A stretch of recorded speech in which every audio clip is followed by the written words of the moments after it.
This life is tearing me apart. This life is tearing me apart.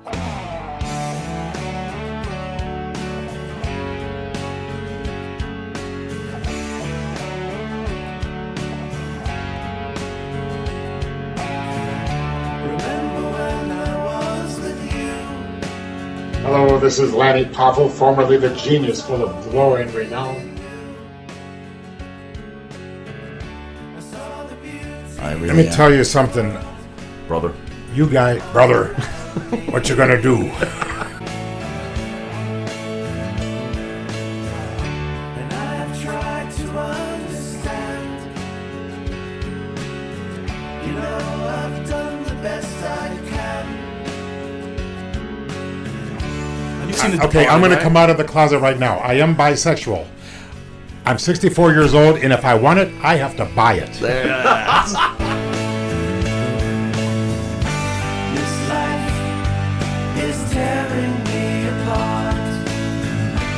This life is tearing me apart. I didn't know it was nothing from the start.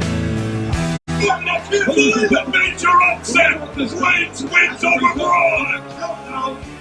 The King. What? Randy, read that line. It says, ooh, you are watching the #1 station in Hawaii. Ooh, yeah. I what? Bingo. That sounds like money. But on the days that I don't have to do anything, I do nothing. Okay? I believe of 10 hours of sleep, followed by 14 hours of relaxation every single day. Me up. This life is tearing me apart. This life is tearing me apart. Should have known we'd never get that far. After all we've been through. I'm happy just being me. I call myself Leaping Lanny. I validate what I say to every single wrestling fan who's watching USA. Yes, I believe in miracles, as God has blessed this great land. I believe the referee will soon be raising my hand. And then after we go to commercial black, Awesome. Well, hold on. I got to applaud that, man. Holy cow. well, who's next? That's all I got to say. Yeah. And that's why treat everybody like it's their last day. Yeah. And be kind, and if you have some nice thing to say it now.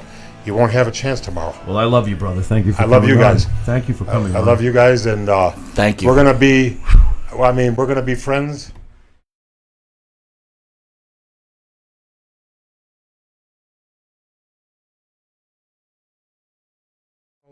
And I love your show, and Thank you. every wrestling fan should listen.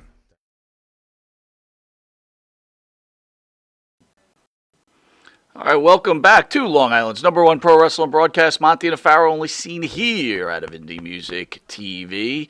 We got Spidey on this early morning in New York at under 4 degrees. How you feeling, Spidey? Cold outside. It's cold outside, and it's cold in here when you have no toilet paper. Having no toilet paper makes it colder? It reminds me of old times. Old times. Oh. Pharaoh, bird Yeah. flu outbreak is spilling over into mammals. What does that mean for humans? One of the world's largest outbreaks of bird flu, which led to the slaughter of millions of chickens. To limit the spread, appears to be spilling over to mammals. The U.S. Department of Agriculture said that the influenza A virus has been detected in mammals such as skunks, bears, raccoon, and a red fox. And that's not the guy from... Red fox? That's not that guy. Big dummy. Though most cases were detected in Oregon, positive tests in mammals were confirmed in the following states according to the USDA's Animal Plant Health Inspection Services. They found this in Alaska, Colorado, Idaho, Illinois, Montana, Nebraska, the great state of New York, and Washington. Meanwhile, in the United Kingdom, the Animal and Plant Health Agency found positive cases in otters and foxes. Otters. The agency also said cats tested positive in leave France. the cats out of it. And the highly contagious virus is ready to affect a large outbreak within the Spanish mink farm. I have One of the world's largest outbreaks of bird flu, which led to the slaughter of millions of chickens to limited spread, appears to be spilling over into mammals. Yeah. So, Yeah. symptoms, just in case you might have it on this early morning. Oh, of course. Eye redness, but that could be from you That's smoking from pot, weed. right? Yeah, that's so from that weed. doesn't count. No, I'm good. Go ahead. You know, I haven't had sex with any chickens our lately. guest. I'm all right. What? Do you partake in the herbal plant marijuana?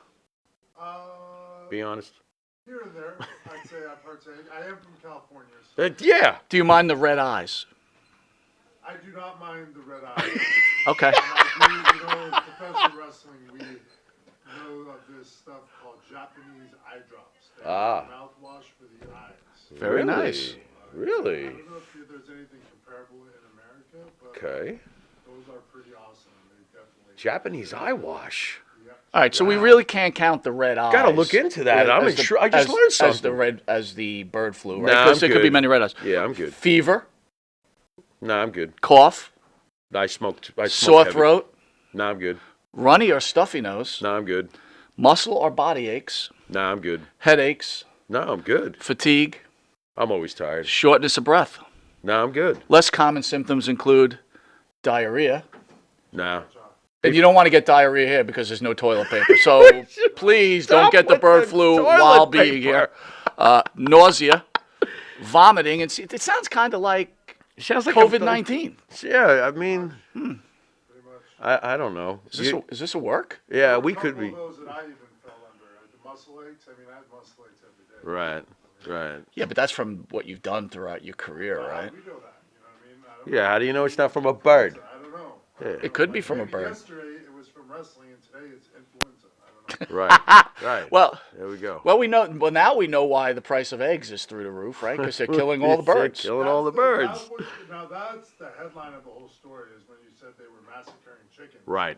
I'm Right. worried about the protein supply. Yeah. Interesting. It's a good point. I'm worried about the chickens. Oh, jeez, whatever. Is there any point in that you feel worried that maybe there will be a zombie apocalypse from this type of stuff? Like sooner or later, like someone's going to be Oh, zombieing absolutely. out? I'm worried that we're going to be living on artificial food in about 20 years. What is this? These new burgers they have that they're trying to, sell us on like, oh, it's not really meat, but it's great. It's like, this is going to be all our food in about 20 years. I can see it. I don't know. I just feel like there's going to be I'm worried that there's going to be some reason for a lack of resources or maybe too many people Right. or not. I don't know.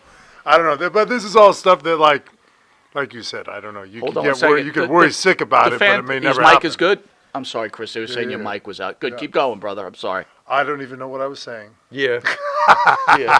It's early. You expect them Look, to... I'm not a zombie guy. Yeah. Well, okay. You really zombie get. apocalypse. Well, What's with the I think zombies? COVID was very telling when you had people raiding the grocery stores for supplies, and we weren't even anywhere close to that kind of.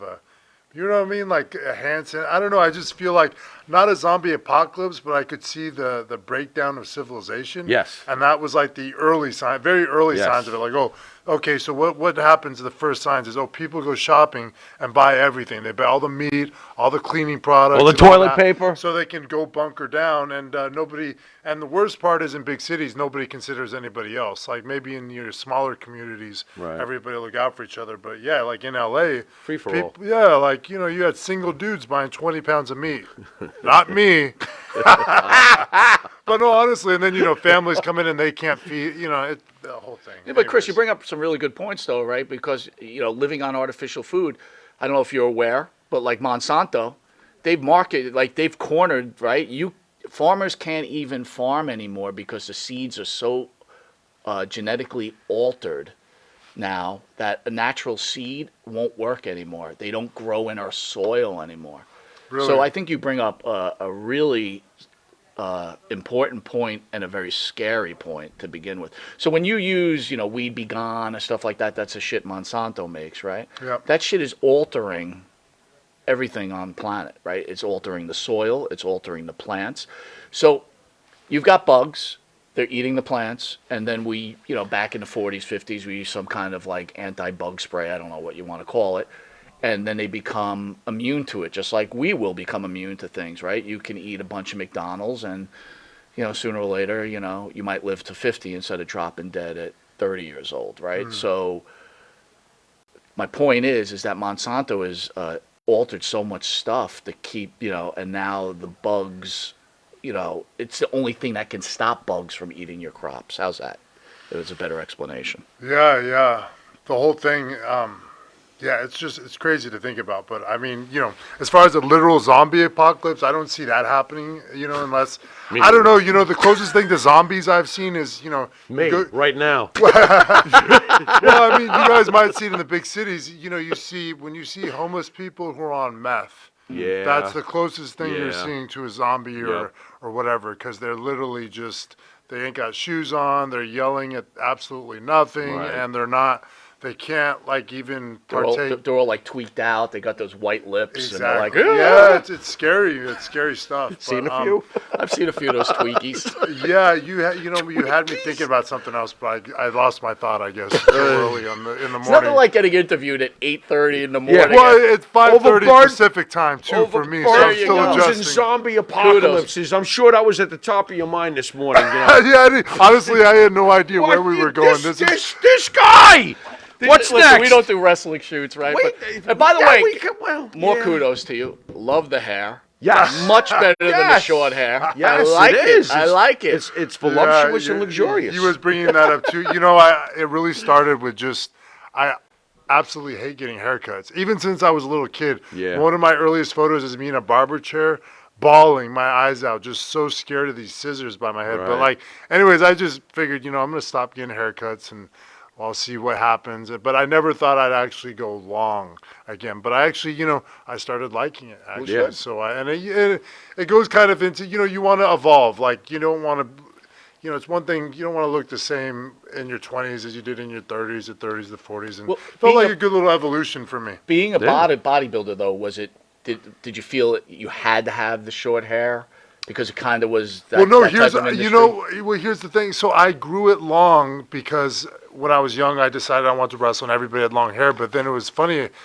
First of all, my long hair was terrible when I was like 18. As I was telling you, I didn't. You don't know how to take care of it. You don't know what you're doing. So it just looked awful. And then kind of short hair went in wrestling. Like everybody started cutting their hair. It was like right around Orton and Cena and all of us. Right. So it was just like perfect for me because I didn't look great with long hair either that young. I felt like my face hadn't matured enough and stuff. So I actually got a haircut then at 19, and then Well, and then had- genetically, you look like you have all your hair. Again, when we get to a certain age, I'm always looking at men and going, "These guys have doll head at this point, right?" Doll head. Doll head, right? It's got Yeah, big yeah, little yeah, strands. yeah. So I was like checking out. I'm like, "This guy's got a full head of hair. No, No doll it- head going on this guy." It's No. well, people who really know me know it's been the fight of a lifetime because genetically I don't I don't have good genetics. Like it runs on my what is it? If it runs on your mom's side, As far as hair goes, hair loss. Otherwise, you're doing okay. Yeah, with genetics. genetics in that Yeah. department. But the hair thing was always a concern. But so I've had to do every kind of maintenance or preventative work and all of that. What was that thing you said is really good for hair? Collage. Oh, collagen is not Collagen. it's not just good for hair, but that's one of the main things. Like collagen is just a great supplement that any athlete should be taking, but even regular folks, it's basically bone broth. Okay. But we don't get enough of that in our diet, and what that stuff is great for is your hair, your skin, your connective tissue, and all that stuff. And I'm new to taking it myself, but after I did the research on it, I was like, oh my God, every one of my peers and coworkers should be taking this, and I'm just gonna tell anybody who could listen. And I'm not being paid by anybody. this is just information I'm passing along. So instead of looting houses and stuff like that and taking from people, you're actually trying to give back to society, right? Yeah, I try to do what I can, man. You know what I mean? I never thought about looting houses. I will say that. So there you go.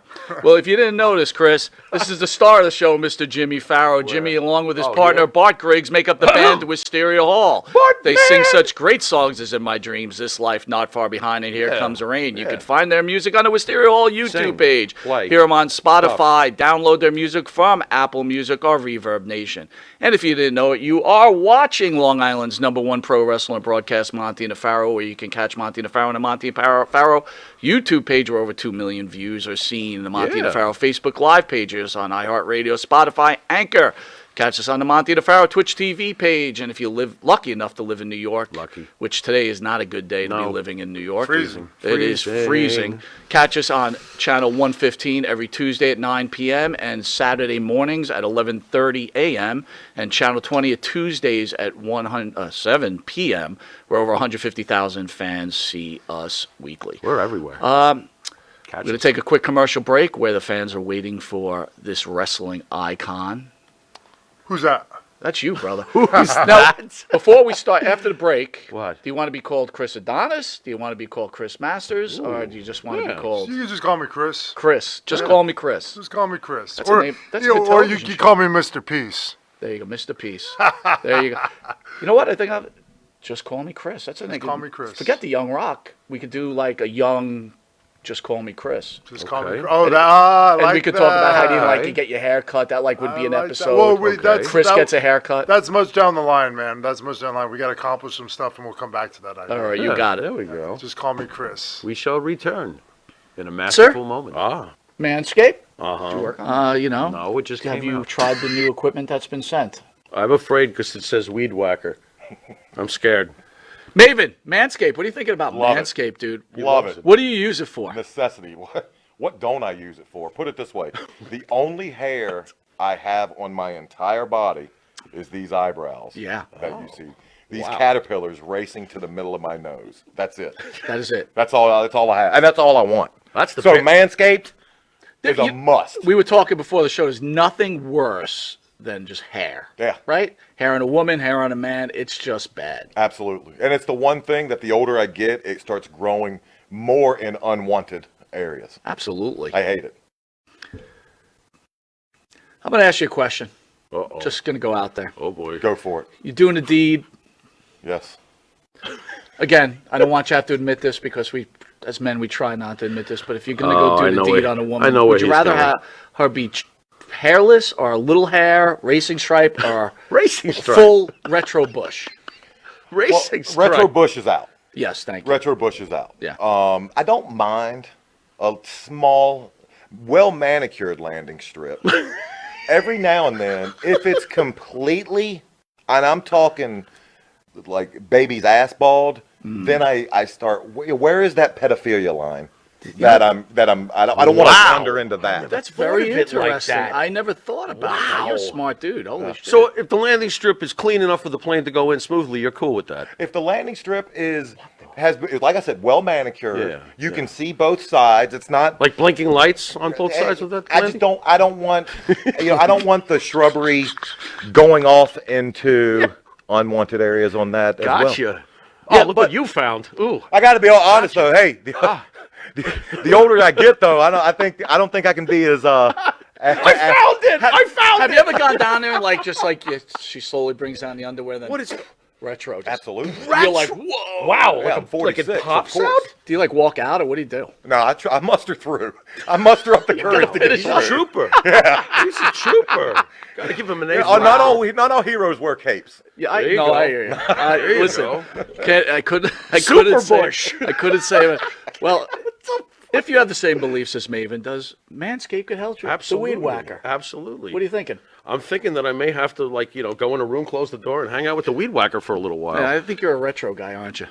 I like 70s adult films, if that's what you're getting at. Yeah, there you go. Yeah, But only with that, Ron we're going to take a Jeremy, quick Batman. commercial break, and we'll be Anyway. back with this wrestling icon, Maven.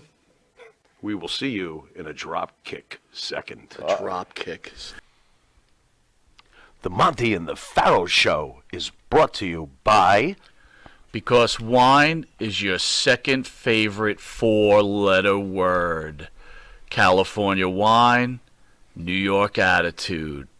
Good fucking wine. Yeah. All right, welcome back to Long Island's #1 pro wrestling broadcast, where we're welcoming this pro wrestling icon. That is me. We're just going to call him Chris, so we don't step over any call boundaries. me Chris. Welcome, Chris. Just call him Chris. Wait a second, Spidey. What name are you gonna put up under him? Just Chris? Yeah, just call Is there a me graphic Chris. here? There's a graphic here. Yeah. Oh, there's graphics. Let's go. yeah. Just call me Chris. I like it. Wait. I mean, people. So you come to New York Yes. and you bring us freezing weather. Thank you so much. Oh, that's my fault now. Yes, that's You what the know news what? said. That's what the news said. Honestly, Chris I has landed. We saw it on social media, and the temperature dropped That's by why 40 we're degrees. cold this morning. People were warning me all week coming out here because they had seen the reports that it was going. Oh, even Eric actually had texted me during the week, just let me know like it's going to be freaking cold. So I mean, and I still didn't bring a winter coat.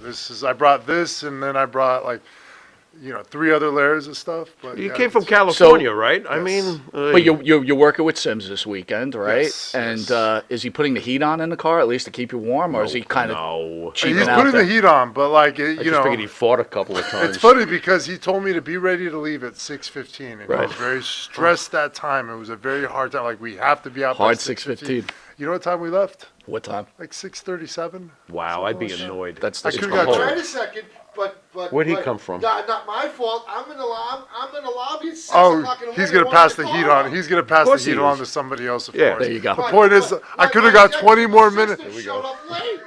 Oh, he's just. I had a flat tire. I had to Yeah, go but quick check to get see it what fixed. Eric is failing to understand is that's his assistant, so the heat still falls on him. Absolutely. My That's right. fault. Absolutely. That's right. your When you fault, manage yeah. people, you're ultimately responsible. Yeah. Hey, I was on time. I was perfectly You were on ready? time. Assistant. Ready? Hey, Your hair was dry. oh, everything. My hair was dry. I was It perfect. takes a while too. It does. Right, Hey, you see, When- you when you- understand? You can't just with long hair. You No. can't just shower and then walk out. No, you No, cannot. can't. No. No. No. It's And- very true. By the way, when the interview's done, just go check his trunk. He has a whole bunch of toilet paper back there. Who does, Eric? Actually, I Do you? Could you bring a roll Hey, inside? they need some toilet paper, man. You need to bring. I actually do have it. Oh, good. Bring a roll to the studio. Yeah, Hey, could you- seriously I'll though. pay you. I'll pay you the price. $5 a roll. just Seriously made though, money you on guys need toilet to switch paper. to baby wipes, or that way Baby you, wipes, If you yeah. do more flushable wipes, Yeah. you can cut back on your TP, and it's just much cleaner, Yeah, honestly. it Because is. like you don't want But to. what do you do for the environment? Like, would you throw it in the garbage? Or? No, they're flushable. flushable. Yeah, they're flushable, but like it's just much more cleanly. And then I don't know with TP. You just look at you guys are out of TP because you've used so much of it. Yeah. It's just bad. I always knew somebody was full of shit. Anyway. Ay, ay, ay. So, Chris, Yeah. unfortunately, Thursday we lost pro wrestling legend Lanny Poffo. Did you meet Lanny? Did you know Lanny at all? I met him a couple times, but I didn't know him very well. But I've obviously knew of him, of his family, of Macho, and it's sad. It feels like it's just tough because over the last couple of years, I feel like we've had more loss than my whole life, I think. So it's just kind of, I don't know, it's just different now. Like, I mean, everyone is hard, but it's just, wow, we lost another one, and some, like the Briscoe one was just so tragic to me. It was hard to even look at just because of the family, and then it's just so out of nowhere. But at the same time, you also you can't help but get, I don't want to say numb to them because they all hurt in different ways, but it's just like man, it's hard to get surprised by somebody dying unless it's a Briscoe situation or something like that where it's just completely out of nowhere. You know what I mean? And they're young and able-bodied. But so I don't know. It's like there's a callus developing. And then even before the last couple of years, just being involved with professional wrestling, you guys obviously know the history of it, and so you've seen a lot of people go. And so I mean, it's just one of those things, man. It just sucks. We lost another one, and they never feel good. At this stage of your life, do you sometimes worry about the career choice you made? I mean, so many guys in your business just get cut short. Do you ever worry No, about because that? I had 1 foot in and 1 foot out of the reckless kind of generation. I don't want to say reckless, but like, a lot of it was a completely different vibe when I first came in, and the guys I grew up watching and stuff. I mean, it was much more of the rock star lifestyle. Is a lot more reckless, and some of them explained it to me like this. It's like, now we know that wrestling is here and it's going to live forever, but back then they didn't know if it was going to be over tomorrow, and that's the way they treated it, and that's the way they live life. But so I saw that side of it, but I also have seen the side now where we've cleaned up professional wrestling. We don't have all of these issues. We don't have people passing out in the locker rooms anymore, and so and I followed suit, luckily. You know what I mean? Like, I had my early issues in my 20s and stuff like that, but now, I mean, I barely even touch alcohol. You know what I mean? I wouldn't say I'm the picture of health, you know what I mean? But I'm not reckless anymore either. Like, I don't drink, I don't party, I take care of myself, and I think that, some of those past decisions could have done me in, and, knock on wood, I came out luckily without any, I think, long-term damage, at least not yet. There are wild, obviously, 80s and 90s rock star type stories involving wrestlers partying, the drugs, the women. Was it wild when you first got into the WWE scene? I mean, this is now the age of Cena and Lesnar and Orton. Was it as crazy as No, it was nothing. It was nothing like what you heard of the '80s and the '90s. But every once in a while, things got wild, and it was fun. And that's why I'm glad I got to see both, because and it was just very seldom. Like, the wildest times I can remember in WWE, honestly, were sometimes the WrestleMania parties, but actually more specifically, it was the tribute, the flight over to the tribute to the troops. I mean, you've heard some of the stories. Like, I mean, just think about it. Flight, just wrestlers. You got cases of alcohol, and it was the only time I've ever seen Vince really let his hair down was on those flights, and it was just. So you say that. So we, obviously the plane ride from hell was on Dark Side of the Ring. Yeah. In your moments on your flights to Saudi, what, like, any stories that happened on the plane? It was equal similar to, like, stuff, but it didn't sound so bad as like the plane ride from hell, because I don't know, that wasn't a commercial flight. That was literally just the wrestlers in the. It was a wrestler flight, and I don't think neither Linda or Vince were on a flight, even though people try to report they were. The things that stand out in my head from that there were some things were kind of sucked, but like, there's a lot of funny stuff. You know what I mean? Like Vince instigating a shoot wrestling match between CM Punk and Shelton Benjamin. And then it actually went from Shelton Benjamin to Carlito because of some kind of cross drama there with Maria. So, like, yeah, and then, somebody sleeping on a hammock and getting their hammock cut. I'm not going to say any of the names involved in that. And then. Well, go back to Punk. Like, did Benjamin just beat the shit out of Punk, and Punk just cried and said, "Let me go and let me sit down and eat popcorn"? Man, I don't know how Go to serious. sleep. I mean, this is on one of those planes. They don't even have a lot of room to work with. But Right. I mean, from what I remember, I think they did grapple a little bit. But like, nobody's going to beat Shelton Benjamin. You know Yeah, what I mean? really. Like, anyway, and it basically was amateur wrestling too. So like, I don't know. And then Vince. I mean, one of the funniest parts was I remember we were in Germany coming back from Afghanistan, and because we would stop there, and we would stop at the base, and man, there was this nice restaurant we go to, and everybody was drinking, and it just turned into this big karaoke thing, like led by Vince. He was having such a great time that like it was time to go, and the captain was ready and everything, and they were like threatening, or no, they wanted us to go, and Vince got so hot that he was like threatening to buy the plane and all kinds. You know what I mean? Yeah, He did not want to leave, and it was just like, I don't know. I just never seen. Like, What was it like performing for the troops? What did it feel like? Was it special for you? oh yeah. It's exactly what you might have heard in terms of it being. It's not just people saying it because it sounds like the babyface thing to say. Or actually, this is what Vince said, and this will. Put it in perspective. Vince would say, before going there, that the tribute to the troops is the biggest thing we do, even I think over WrestleMania, which sounds crazy, right? You're like, what? Like, because WrestleMania is WrestleMania, but like when you actually go there and experience, you understand what he's saying. It's not that like WrestleMania obviously is much more people and everything, but it was a bigger experience than yourself, is what it is. You get there and you realize it doesn't matter how you feel about the war, politics, any of that. It's bigger than you. It's you performing for people who are doing tasks that are, dangerous, sometimes mundane, and it's a different level of gratitude. Like when you wrestle for people and they enjoy it, that's great, but when you get real gratitude from people, which you every once in a while you see in the world, like I go to certain places, like, and that was one of them. Like the tribute to the troops, you could see how grateful they were to have us there, to have us perform, to have us to be able to meet us and just to take them out of their everyday routine of what they were doing. So it was every bit of all of that. Kind of going to jump script here. Yeah. What did Vince McMahon mean to you, Chris? I mean, how did you look at Vince? The god of wrestling, essentially. I mean, and that's probably not the best way to put it, you know what I mean? But it really is. I mean, he's the guy. And so when you perceive it like that, yeah, he can be a bit intimidating, and he's got a big presence, obviously. But I mean, yeah, he's just, whether you love him or hate him, when Vince had all these difficulties over the last half year, and I'd do autograph signings, and I'd hear fans kind of laying into him, or just kind of wanting to discard him, I'd just be thinking to myself, like, even with my circumstance, like, and I don't have ill feelings or anything, like, things didn't go perfect when I was there, obviously, but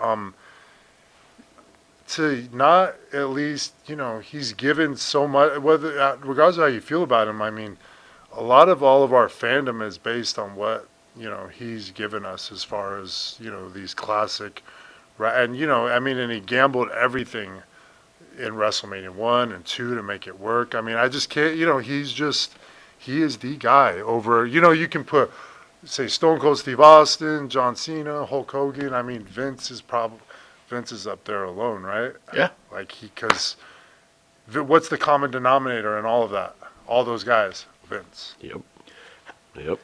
How do you feel about the allegations that were against him? Did it bother you, or could you not give a shit? It sucks. I don't know. When you hear all these allegations from all these wrestlers, the Me Too movement in general, it sucks to hear. But like, I will. I mean, I was just relieved that I know that, there's nobody that's going to come out of the woodwork and say that I did anything inappropriate. And if they did, they'd be completely full of shit. There you go. Sorry, I don't know if I can curse on here. No, you so can. I don't know. I looked at all this like, no. I've looked at, I'm not going to say Vince's was surprising. I don't know if any of them were surprising, because coming up in professional wrestling was a rude awakening to the realities of the world very quickly, just as far as how guys are and whether you're in a family or not. And that's not all guys, obviously, but it was, it was a rude awakening to all that. And, to me, again, it sucks, but it was like kind of nothing that I wasn't either kind of knew or suspicious of. But again, I just looked at it like, all right, well, this ain't going to be an issue for me. So I just watched. But I mean, you're a good looking guy, right? And you're with this internal family, right?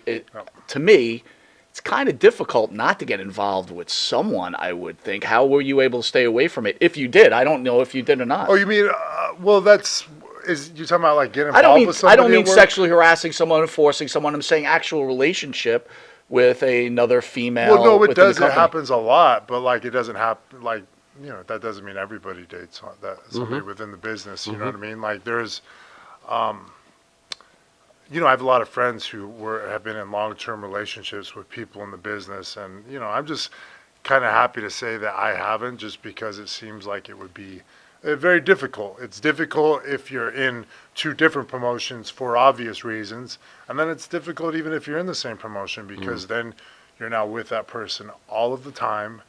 And I think that's a problem in itself, because I think it's a healthy thing, obviously, to have some time. Like, when I was on the road with WWE, it was difficult to be gone that long. Like, I had a girl I got engaged to, but at the same time, it was almost like, man, every time I came home, it was so exciting. You have time to miss the person, and then there's a lot to catch up on, and I don't know. So it's, I always realize from that point, maybe it's not great to be gone 4 days, but it's good to have some time away.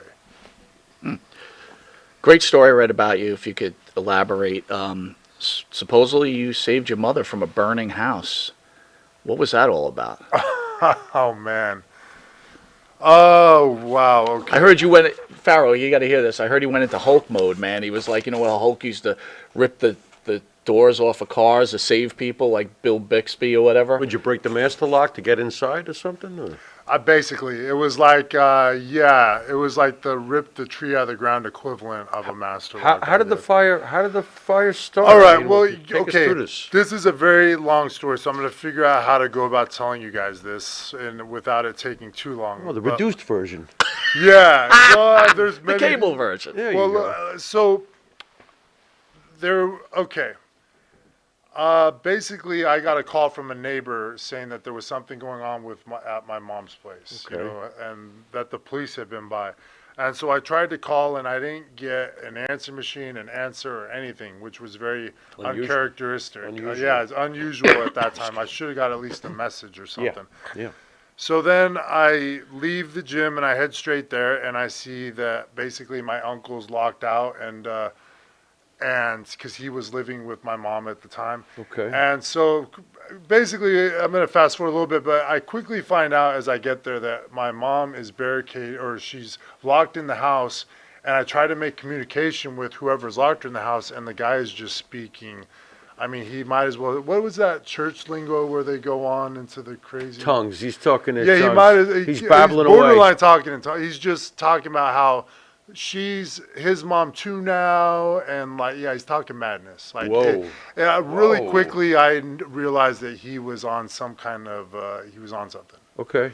And so the situation was difficult because I had to make a decision. Either I'm trying to get in there right there and I'm trying to kick the door down, or the cops were just there and had left. So that was also like puzzling to me. I'm like, how did the cops leave with this situation? Right. So I quickly read the situation and realize I probably, like, even me being this size, I don't think I'll be able to get the door down. Like with the tennis shoes I was wearing, and which fast forward later was the right call. I ended up calling the cops. I asked them, you guys were just here. What's going on? My mom is barricaded in her house, and there's some wacko in there, and he's talking about, because my mom yelled something about fire. So I quickly realized also that this guy's threatening the fucking set. Sorry, I keep cursing. You can curse. It's fine. Okay. So this guy he's trying to set a fire. Like, she's basically kind of telling me that in broken, English. And so, sorry, I'm trying to get through this story. You opened the, but basically, okay. So the cops come back and they form a perimeter and they put me around the perimeter, and they, they try to communicate, but it's not working. And then, here's the key part. So they try to get the door down with a battering ram, and they can't get it down. So right then and there, I was like, oh, thank God I didn't try to do this all myself. Because I was worried if I started doing it myself, he might kill her or set this fire, and Sure. then I'm really got no backup.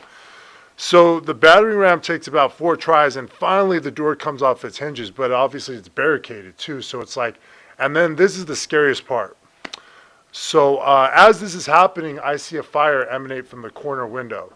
And so I've already moved forward, and then now the door comes off the hinges, and what happens now is smoke comes burrowing out. And now this is the moment where my adrenaline went through the roof, because, this whole time I'm worried that she could possibly, like, I'm like, she could come out of this, or she, this is obviously very dangerous, but that was the moment where I realized, oh, she'll die of smoke inhalation before even the fire. And it just became very real that if I don't do something, she's going to die.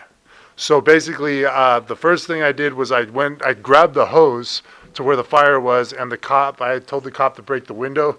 I stuck the hose where the fire was, which that probably didn't even matter at all in the big picture. But then I come around to the front, and like, the cops can't progress because the smoke's burrowing, and I'm completely irrational in my mind because my mom's there. I'm like, I'm thinking, what the hell? Like, get in there, like, get in. And then, but they can't, like, the smoke, you know what I mean? There's a lot of it already. And so, like, I realize what room she's in, and that there's a tree blocking the window that we can get her out of. So, and then there's one other window. So they break the first window, there's no sign of her. And then there's this other window that's blocked by the tree. So I grab the tree and I basically freaking break it out of the ground and like pull it down out of the floor, basically, and to the ground. Then they break that window. It's almost like she was building up, because you don't see her. All of a sudden she pops up. I'm like, oh my God. Scooped her up, took her about 50 feet from the scene, and then, they got into a little wrestling match pulling him out. And I went over there and kind of got my best version of a RKO punt kick to the head. Nice. When I saw an opening, and that was it, man. But I mean, that moment right there you know, people have asked me about this story and I have to tell. It was even on Good Morning America, man. Yeah, I've never received this kind of positive press, but that moment again where the smoke came burrowing out from the door and the cops had to essentially kind of backpedal was just, that was the moment where, you know, people talked about like that adrenaline or that super rush. That's the moment for me where that really came through. Amazing. I want to go back again. I was thinking about this. You were in the WWE at the same time as Ashley Massaro, correct? Yeah. Did you have a relationship with Ashley at all? I mean, relationship like as a friend? Did you know her? Yeah. She was very nice. She traveled with me and she rode with me and Orton a couple of times, just, you know. So, she's good. you know, unfortunately, she took her life, as we all know. But there is a story about when she was in Kuwait that she claimed that she was sexually assaulted. Did she ever mention that to you or No, but anybody? we were. I don't think we had a relationship where she would bring that up to me. We weren't like close on that. Were you level. shocked when you heard that story of her That allegations? story, I don't remember the details of it now, but I have heard that story, and it was a bit alarming, that one, and shocking to me. Like that one did surprise me, but I don't remember the details off the top of my head, but I remember it's pretty awful, whatever was said. Did you ever notice she was having these type of mental breakdowns or problems, or she always seemed upbeat while wrestling? But like it's hard to tell. Sometimes you can't tell with people up there, or you're so wrapped up in kind of what you're doing, maybe, or you know, like you really kind of put on a mask. I think a lot of times when you're working there, like you almost have to be. I don't want to say you walk in and you be like I have to be the masterpiece, Chris Masters, from the minute I go to leave, but you kind of have to, you know what I mean, or at least you have to, you know, you don't always want to show vulnerability. You know what I mean? That's not always, especially in the locker room I came up in where it was guys who were, you know, not the video game generation that we have now, but again, the more rough, kind of rough and tough, you know, pay your dues generation. And But when you reflect back, right, because you had this internal family, we talked earlier about Poffo and Briscoe, for example. Do you think to yourself after you find out she took her life, like, man, did I not see something? Could I have helped her? Or is it like, hey, look, I didn't have that sort of relationship with her? It was both probably, because I don't know. I just don't think it's just one of those things. You know what I mean? It's hard to help somebody when they're having issues that are that deep. You know, you would have to really be close to that person to help them in that. You know what I mean? Like, and because you know they're not going to open up to you about stuff like that. So like, I just don't feel like I ever got to a point where, you know, if me and Ashley were close enough, then or a lot closer, then I would have felt exactly what you were saying. I felt like, man, why didn't I? But like, I was just kind of never in a position to know that, like, oh man, that she was really suffering from that. So I just, you know, I know that there's nothing that I could have done. But you know, if anybody that close to me did it, that was really close, that you know, you would almost hope that you would be able to see the signs, and that would only happen through having conversation or seeing that person every so often or whatever. How about Benoit? What'd you think about that? Did you see any signs with Chris Benoit? I don't think it's a big problem saying this. I mean, I pretty much assumed right away that Chris did what he did, and it's not because he was a bad guy really, but I couldn't see. I was worried about it. I didn't know for sure. I was worried about it. I didn't see what else could have happened. I didn't see somebody kind of just killing the whole family. So it was shocking, and all I remember was hoping that it wasn't him who did it, and then finding out the next morning it was him who did it, and then just being like, and I just always kind of reflect back, and you know, instances like this have really shown me to trust my gut, especially now at this age. When I shook his hand, there was an intense energy to him that felt very uncomfortable to me, and I've now learned to trust this instinct like wholeheartedly, especially at this age now more than ever. You know, it's not something anybody has to say to you or do. Sometimes you just feel a bad energy about somebody when they're in a room or whatever. There's an intensity about them. So there was this bad energy you felt from him. There was an intensity to him when I shook his hand and looked into his eyes that just made me, I don't know, there were just questions like, whoa. Interesting. Like, That's crazy. and like, you know, it's just overall, but I, like everybody else, I mean, man, you look at I respect his work and all of that, but Sure. I just. But do you think when something happens like that, like, you still see these wrestling fans. I love Chris Benoit. Do you think at some point, like when you do something like that, you've just washed away everything that was positive about you, period? Like, your respect is everything wrestling, has an but asterisk. It's hard because now it's hard to talk about Benoit Mm-hmm. without some degree thinking about all of this. Sure. Like even if WWE hadn't wiped the history book of him, it doesn't matter because anytime we bring up even Chris's work, you're just like, fuck, they killed his family. Like it's Yep. just, I just don't think there's anything we can do about it. Like he kind of did it to himself through what he did, where like Yeah. you can't praise him without also like it's like you can't like think about it. Anybody who brings up anything about him, it's like you almost feel like you can't without referring to oh man, but Right. or at least even thinking it. Sure.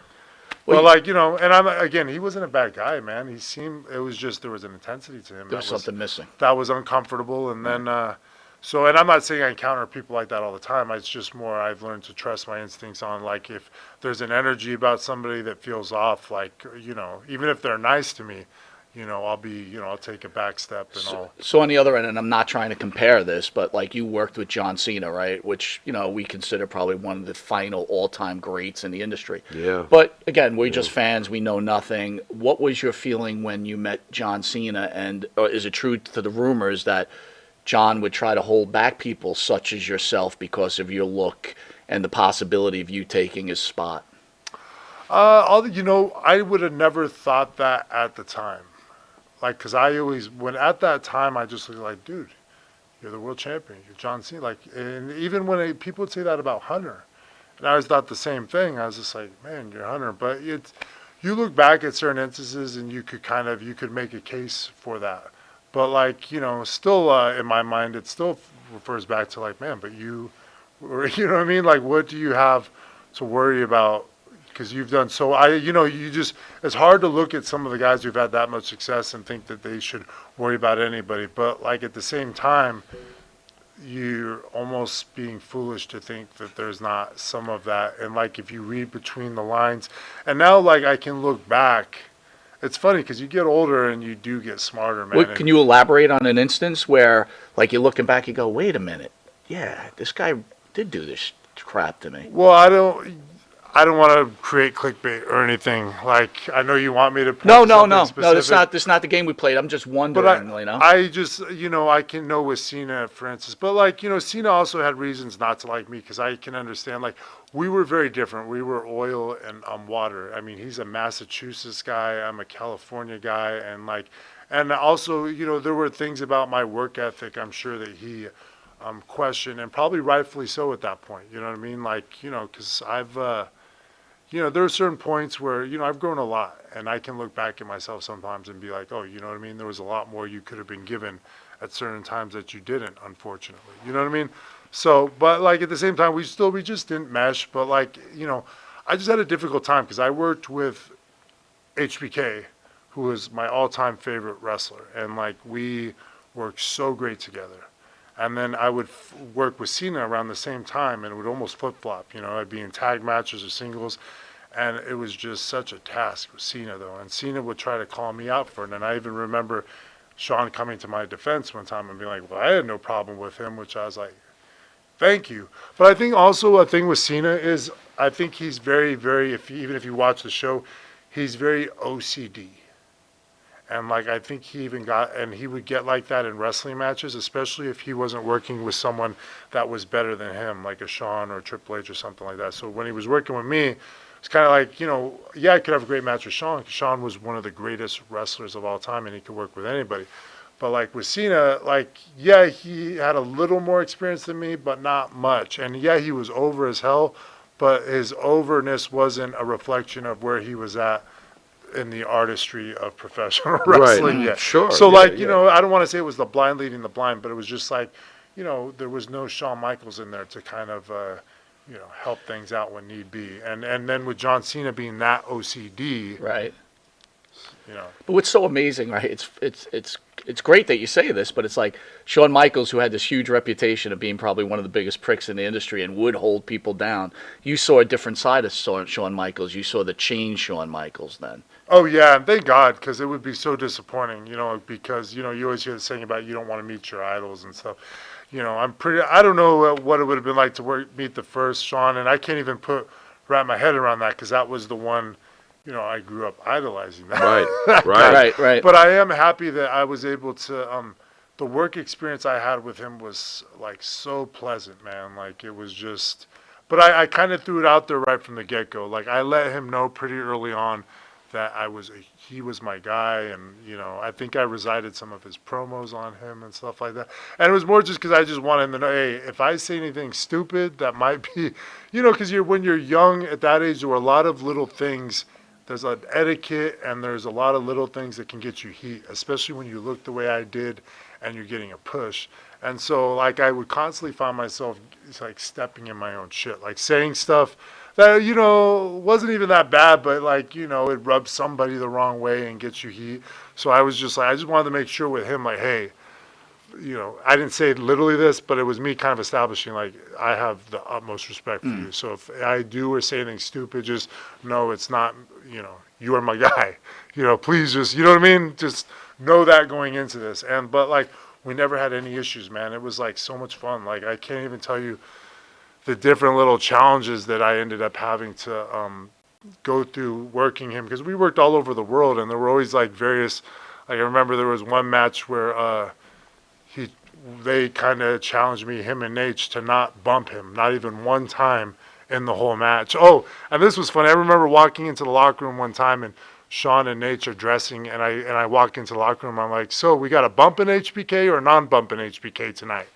And Ric Flair just couldn't believe it. Like he was like, he was like dying laughing, but like it was just more like how, like, cause I'd worked with both of them, but I don't think he hadn't heard some of the one-on-one conversations I had with Sean. So it was one of those things like, this freaking kid is talking to you like that. What the heck? He couldn't, and he made such a big deal about it. But little things like that. And then I remember one time Sean's brace we were in Ireland, and his brace broke, his knee brace. So we had to work a match in Dublin, Ireland, where we didn't run him at all. And like the only time we ran him is that one little sequence for the flipper, the reverse. And then, another thing was just, it got to the point pretty early on where Sean just let me kind of be the quarterback of the match and call the whole match, which was crazy. I mean, like I couldn't even really.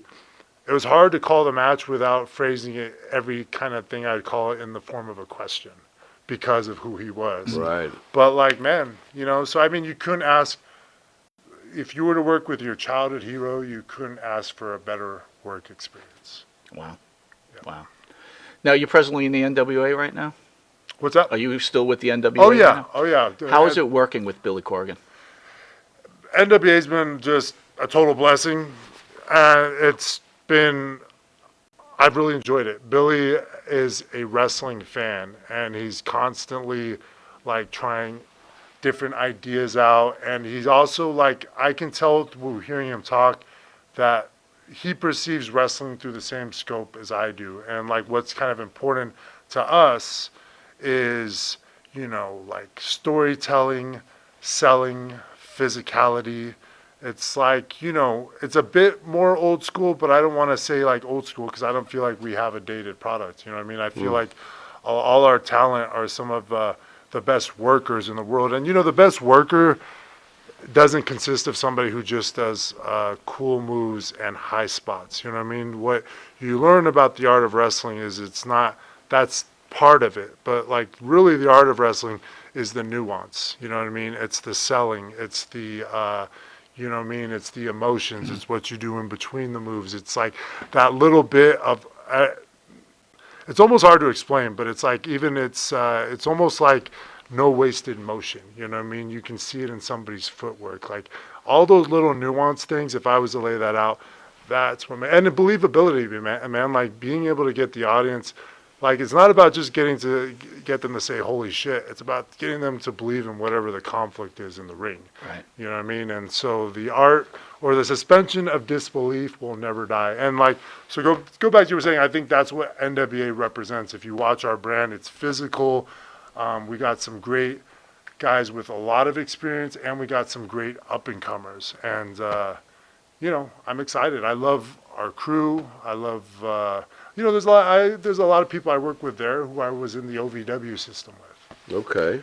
Were you worried when Nick Aldis decided to step away from the organization? How did you feel about that whole situation between him and Corrigan?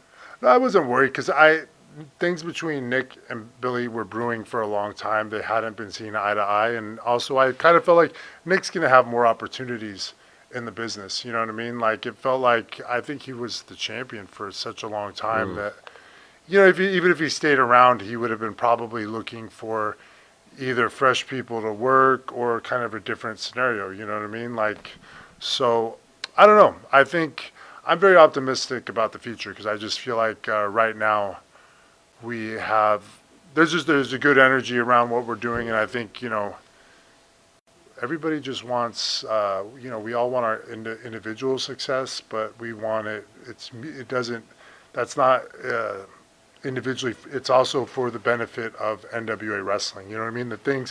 It can be mutually beneficial, which is the way it should be. Can Corrigan carry the ball, though, and get you guys there? Is Corrigan a level of a Vince McMahon, or need I even say a Tony Khan? Is he even at every show? Considering this is the singer of Smashing Pumpkins, I would think that he's got a lot going on. I mean, is he really at every show? Well, funny is that you have it. We just did our first live Power, and he wasn't there, but he was supposed to. But there was a lot of weather issues. No, but Billy's hands-on. He's been at almost every show I've been to. There's only been a couple he hasn't been to, and how is he with the boys compared to Vince? I mean, you've seen the ultimate promoter with Vince. I mean, how is he with the boys? Is he more like a friend to them, like we fear our coach from the Jets, maybe? Right, hey, buddies, let's all go bowling. Yeah. Or is he more like, hey, no, you work for me. Let's. No, he's not like that. Okay. I like Billy. Okay. Billy's energy is much.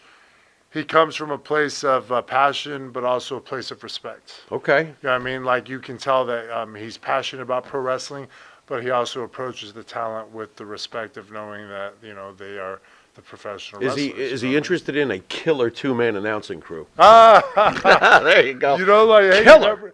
you never know, man. Like I know, Thank you. I know right now. I know we got Joe Galley, who I think is like, if you hear some of Joe's work, man, from a play-by-play standpoint, you know what I mean? Like he is really freaking awesome. Like I'm really a big fan, and him, Velvet has been, Velvet Sky has also been on the team, and Tim Storm, who's a freaking great guy. But no, we have. All right, you got to be honest here, though, and I'm trying to be respectful. You name I love Velvet, I do. Oh. Oh boy. Oh yeah. But I got to tell you, I got to pass on Austin Idol, though. Ah! I just think the guy Austin just Idol? doesn't have the chops to be an announcer. Well, can I plead the Pharaoh. You could take the fifth. Well, That's okay. That's you fair. know what? I just think Austin Idol, because Austin Idol, a big part of his whole thing was talking. I just think it's one of those things where those type of characters aren't always the best for commentary because it's very him-centric, I think, right? I get it, but it's like, okay, to me, Austin Idol's relevant, right? Because I'm old. He was dirt, awesome back right? in the day. Sure. But sure. and I know they're trying to keep that whole NWA feel, but to me, the newer fan doesn't know who Austin Idol is, and he's not very good at it. And again, I'm not asking you to comment. I'm just giving you my opinion. But on the other hand, I think Velvet Sky is crazy good. Crazy good. And she's just like, she's getting better too, even. I just made a reel for our Knoxville show, like for my Instagram, and so I have to watch some of these things like multiple times. So, but it really makes it start standing out to you, like, oh, what sounds good, and like when I hear her commentary. But that's my point. You're Chris Masters, or Chris Adonis. You are the real deal. You've got some real deal wrestlers here. But everybody knows the announcers can make the wrestlers, and if you don't have that quality announcing, it's a problem. That's my opinion. That's all. Yeah, and man, again, like, I want you guys to check. Well, I guess you've heard some of them, but like Joe Galley has this ability that when he makes, like, he has this way where he presents something at certain times where he really adds some weight to what's happening, just like you just said, right, in that moment. And I love that. Like, his voice gives it an important feel. Like, and I feel like that's been missing for some. And I don't know, maybe there is some of that in WWE. I don't know, maybe I just don't watch enough. But like, I don't feel like we've had that in wrestling since Jim Ross. Like, I feel like Jim Ross used to make those calls that, man, like, they would just add so much to the moment. Well, you got Pat McAfee now, who does a really solid job. Does he do a good job of that? Like, I know people love him. And Michael Michael Cole's. But Michael Cole, does Michael Cole give off that big? I guess he does in certain moments. I don't know. When he I'm works not with saying any of McAfee, these he's guys- a straight man, right? So it works. You Yeah. know, again, we talk about the great announcing teams, Monsoon and Heenan, right? Ventura and McMahon. Talk about Vince McMahon. But like, how many of those? Like, I remember Jim Ross would make these calls sometimes. Oh, yeah. That they would replay in video packages because Yeah. they were just so great, right? Like, and I don't know, maybe they still do that with these guys. But that's what you need in the NWA. You need those type of calls. Because I got to tell you, when first NWA Power came out, we were huge fans. Yeah. And it kind of slipped away a little bit, but Yeah. now that they added you, they brought in Brodus. Yeah, I it's, think it, you it's guys should. improving. Yeah, you guys. I think if you haven't visited in a while, like check out like again our Knoxville show. I felt like really was the right first step of this year, man. Like the energy in that building was great, and like man, I haven't got to see the whole show yet, but man, even like you guys watched this Champion Series match that I was involved in, and then if you see, you know. Watch that match, you know, watch what I was kind of involved in going into the finish and stuff. I think you guys will really enjoy it. And I think, you know, what I'm saying is it might encourage you to start following it weekly again. Because I think, you know, trust me, everybody there is motivated to serve you all. Wow, good stuff. With that, we're going to take a commercial break because the time has come, Jimmy. Yeah, I got to go home. So, hey, good night, guys. You know, See you again, later. Chris, you still got a career. So. And a huge career on top of it. So we can't have my partner breaking out of the mask. Like, Don't get so him anyway, mad. for Would you stop St. it? Jude's Children's Hospital, Chris Masters has allowed the opportunity for my partner, the star of the show, to be put into the master lock. And if he could get out, we'll be donating. We've had a whole bunch of donations that'll be going to St. Jude's Hospital. But again, I never said I was going to do this. so if Go anyone ahead. thinks this is a work, Stop it. this gentleman still has a Stop. huge career ahead of him. Stop. So he can't have some Stop. ordinary Don't make dude. this- I know, because my break career out. will be over if he breaks out. That's right. I I'll agree. I'll Worse never for be me, able to show you my do. face in America again. So with this, we're going to take a quick commercial break, and we'll be back with Jimmy Pharaoh Sims, we're in going, the Master Sims, Lock Challenge. we're going for bagels, Sims. Let's go. And Nitro's Garage for all your automotive needs. Call 646-675-2349. That's 646-675-2349. For all your automotive needs, Nitro's Garage. Ask for Jack.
Sir, Ah. Manscaped. Uh-huh. You know, have you tried the new equipment that's been sent? I'm afraid because it says weed whacker. I'm scared. Maven, Manscaped. What are you thinking about Love it. Manscaped, dude? Love it. What do you use it for? Necessity. What don't I use it for? Put it this way. The only hair I have on my entire body is these eyebrows. Yeah. That you see. These caterpillars racing to the middle of my nose. That's it. That is it. That's all I have. And that's all I want. That's the So bit- Manscaped is a must. We were talking before the show. There's nothing worse than just hair. Yeah. Right? Hair on a woman, hair on a man. It's just bad. Absolutely. And it's the one thing that the older I get, it starts growing more in unwanted areas. Absolutely. I hate it. I'm going to ask you a question. Uh-oh. Just going to go out there. Oh, boy. Go for it. You're doing a deed. Yes.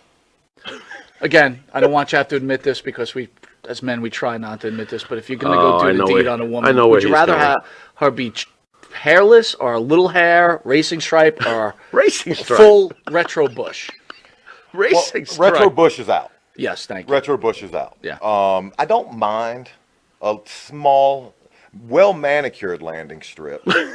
Every now and then, if it's completely, and I'm talking like baby's ass bald, then I start. Where is that pedophilia line? I don't want to wander into that. That's very thought of it like interesting. that. I never thought about that. You're a smart dude. Holy shit. So if the landing strip is clean enough for the plane to go in smoothly, you're cool with that? If the landing strip has, like I said, well manicured, Yeah, you can see both sides. It's not Like blinking lights on both sides of that I landing? just don't. I don't want. I don't want the shrubbery going off into unwanted areas on that. As well. Gotcha. Oh, look what you found. Ooh. I got to be all honest though. Hey, the older I get though, I don't think I can be as I found it! I found have it! you ever gone down there and she slowly brings down the underwear? Then What is retro? Just, Absolutely. You're like, whoa! Wow, Yeah, like, I'm like 46, it of pops course. out? Do you like walk out or what do you do? No, I muster through. I muster up the courage to get He's through. a trooper. He's a trooper. Gotta give him an A. Not all heroes wear capes. Yeah, There you go. I hear you. There you Listen, go. I couldn't Super say. Bush. I couldn't say it. Well, if you have the same beliefs as Maven does, Manscaped could help you. Absolutely. The weed whacker. Absolutely. What are you thinking? I'm thinking that I may have to, go in a room, close the door, and hang out with the weed whacker for a little while. Yeah, I think you're a retro guy, aren't you? I like 70s adult films, if that's what you're getting at. Yeah, there you go. Yeah, Well, only with that, Ron we're going to take a Jeremy, quick Batman. commercial break and we'll be Anyway. back with this wrestling icon, Maven. We will see you in a drop kick second. All right, welcome back to Long Island's #1 pro wrestling broadcast, Monte and Pharaoh, only seen here out of Indie Music TV, where we have the iconic Chris Masters in studio. And boy, I got to tell you, I want to thank all the fans who have donated. The Pharaoh will be attempting to break out of the Master Lock Challenge, and all donations are going to the St. Jude Children's Hospital. First off, I got to say, Chris, holy shit, you're huge. You know what? You don't realize how huge you are Try to stand up, right? until you stand up. Holy cow. Yeah, people just don't realize 6'4", 260 pounds still. So I mean, it's what pro wrestlers are supposed to weigh. And Thank you, sir. And that's why I love you in NWA, and I never want to see you in AEW. I want to see you either WWE or stay in the NWA. But first off, the Pharaoh's been good enough to accept the challenge. He will try to break out of the Master Lock Challenge. But before we get to it, got to ask you a question. Being an old school wrestling fan, right, and you loved wrestling, do you remember the Cobra Clutch Challenge? Oh, boy. Back in the day. With Slaughter. Yeah, I do. I mean, that's probably one of my oldest memories. So I always wish the Master Lock Challenge was going to get to that level. Was that the plan behind the Master Lock Challenge? Was to have you weekly, constantly put down guys until you just get into that big feud with the guy who finally breaks it? I'm not sure, honestly. I don't know if in our day and age we could have drawn it out that long, because I think it went a good year and a half or something without getting broken, which already seems like a long time at that point. But, I did a lot of stuff to derail. You know what I mean? I got you. A lot happened in that block of time, so it could have gone any which way, I imagine.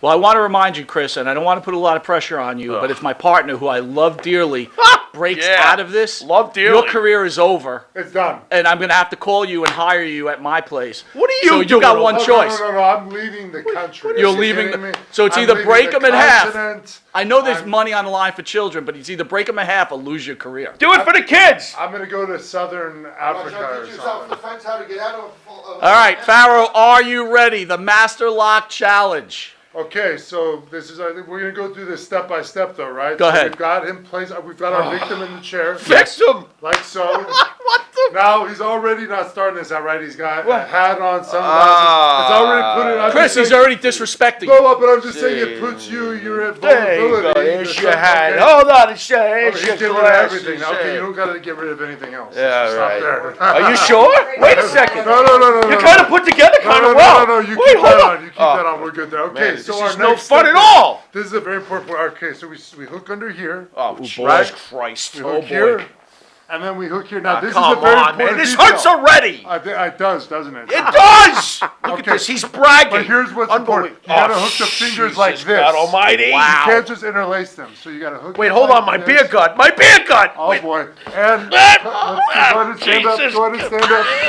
All right, there we go. Get out. All right. Yeah, we're good. Out. No, So Dave. now We're what good. you do? We're good. Yeah, I guess we're not good. Wait, Oh, you'll shit. see that you just Jesus, God, there push goes the my head forward, Stop it. and it cuts off blood flow to the head. And on, what man. happens is they jeez. start Ah, to pass out this is a bad slowly idea. but surely and turn this color purple. That tends to be a bit disturbing. And this is the point. Yep. See, you don't It's hear over. much. You finished them. Got very quiet. Wow. Well, while he's sleeping, Eric Sims, come on in there. Good job, Mr. Masters. Thank you, sir. Eric, Hey, Eric. you travel Hey, with Chris. it's no BS. It's your cult hero. It's ESS. And we're on tour. Chris Masters. Here's where you're going to see Chris Masters today, right after this. 11 o'clock, we're going to be at the Wrestling Universe. That's in Queens, New York. Flushing, whatever. Anyway. You got this. You I got got this. it. Keep going. Keep going. All right. By the way, the fans say the Pharaoh is fooked. He's more than fooked. Hey, don't wake him up. Anyway, after the Wrestling Universe in Flushing, Queens, New York, we're over at the Wrestling Collector. That's in Stockholm, New Jersey. Another autograph session, 3 to 5 p.m. And then if that's not enough, It's not enough. if it's not enough, It's not enough. you come see Chris wrestle tonight at SWF Live over in Pompton Lakes, New Jersey. And then finally tonight, we got another virtual tonight. Wait, we still got another one after that? We Chris, got a virtual how much is tonight this at guy paying 9 you? o'clock, 9 o'clock tonight. Captain's Corner virtual. Wow. On the Captain's Corner Facebook page.